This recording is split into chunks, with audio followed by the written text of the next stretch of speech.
I like to discuss the topic of international business in our international business course. Before we begin, let me introduce myself. My name is Mary Anggraini, student ID number 2341-1181 from the Management 23D class. Definition of international business. International business refers to commercial activities involving direct investment, production, and the marketing of goods and services between two or more countries. Companies engaged in international business aim to expand their market reach, generate greater profit, and enhance their competitiveness on a global scale. Competing globally. The first, global industry. A global industry is a type of industry in which the level of competition across various countries is heavily influenced by a company's overall strategy in the international market. In other words, a company's success in one country can impact its position and competitiveness in other countries. Therefore, companies operating in a global industry need to have an integrated strategy to compete effectively in multiple markets simultaneously. Example of global industry can be seen in the automotive sector, so as Toyota, Honda, and Ford, as well as in the technology sector, so as Apple and Samsung. Second, global companies. Global companies are businesses that operate in more than one country and are able to benefit from various aspects such as research and development, production process, distribution or logistics, marketing, and financial management. These advantages are generally difficult for local or domestic companies to achieve because their operational range remains limited. Some well-known examples of global companies include Coca-Cola, Unilever, and McD. Number 3. Characteristic of a global company has branch office or business units in various countries, manage all business activities in an integrated and coordinated manner at the international level, tailors products or service to the needs and preference of the market in each country. Key education in international marketing. Number 1. To determine whether or not to enter international markets, companies must evaluate their financial readiness, human resources, product quality, and the opportunities available in foreign markets. Number 2, selecting a target country, which involves the company identifying the country with the greatest potential and best alignment with its business objectives. 3.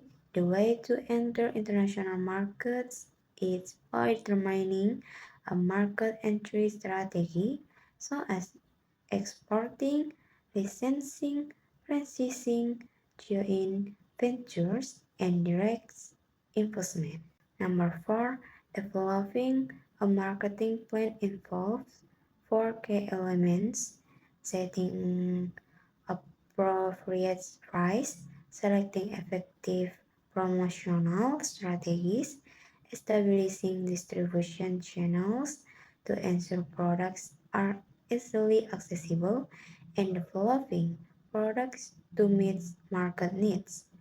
Number 5, establishing a marketing organization involves creating an effective international marketing team structure to ensure that marketing activities are well directed, efficient, and easy to manage.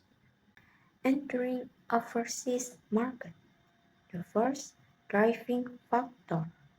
Companies are driving to enter foreign markets by the prospects of higher profits, a larger consumer base, and a desire to reduce their dependence on a single market. In addition, many companies also expand overseas to follow customers who have already moved or established themselves in other countries. Number 2, rights phase.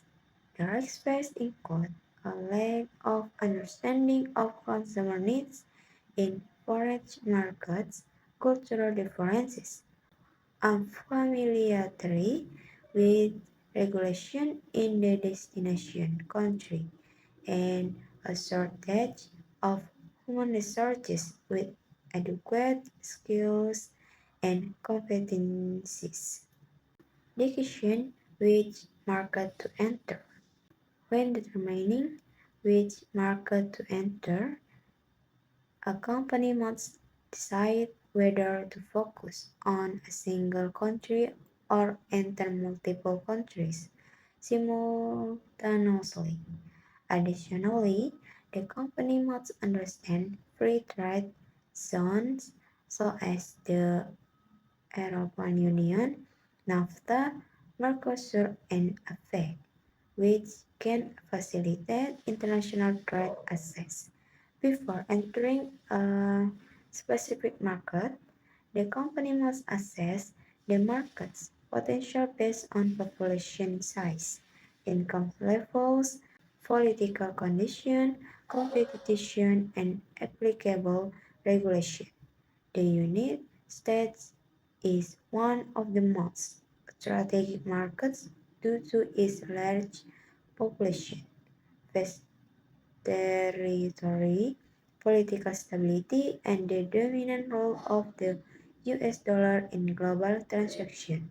Meanwhile, Canada is known as an exporter of natural resources such as oil, mineral, forest products, and wheat, and it benefits from proximity to the US market expenses, infrastructure, and a robust legal system.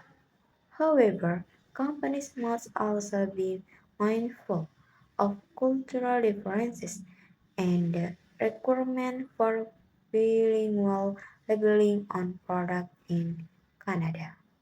Example of Indonesia export destination. Indonesia export destinations are spread across various regions of the world. In Asia, its main markets include Malaysia, Thailand, the Philippines, Vietnam, Singapore, Taiwan, South Korea, China, and Pakistan. In Europe, Indonesia exports are primarily directed to the Netherlands and Germany.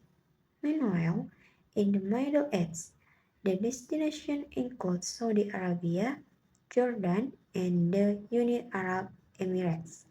For Africa, export destinations include South Africa and Nigeria, while in North America, they include the United States, Canada, and Mexico.